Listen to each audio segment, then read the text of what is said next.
自從14鄉嘅新屋苑入咗伙之後呢，往返沙田市中心嘅580就由只開假日提升到每日都開車啦。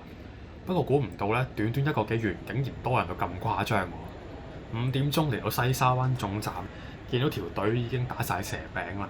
相比起580啊，接駁烏溪沙站嘅581同埋大學站嘅582咧都冇咁多人喎。估計580就排咗超過100人嘅。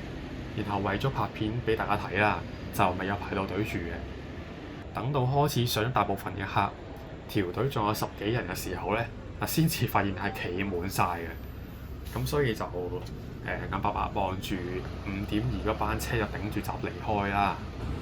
咁就唯有等20分鐘之後嘅下一班車啦。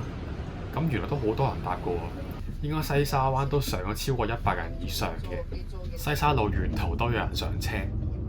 咁啊，巴士駛上馬鞍山繞道啦，16分鐘之後已經去到沙田圍。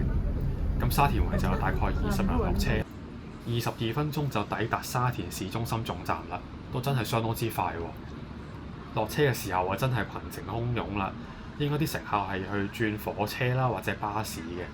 相比581去嘅烏溪沙站同埋582去嘅大學站呢，沙田市中心明顯係多好多嘅路面交通選擇嘅。可能就係因為咁樣啦，580就更加受歡迎咯。目測就有人轉車去荃葵青或者東九龍嘅。咁今日嘅搭車心得就嚟到呢度啦。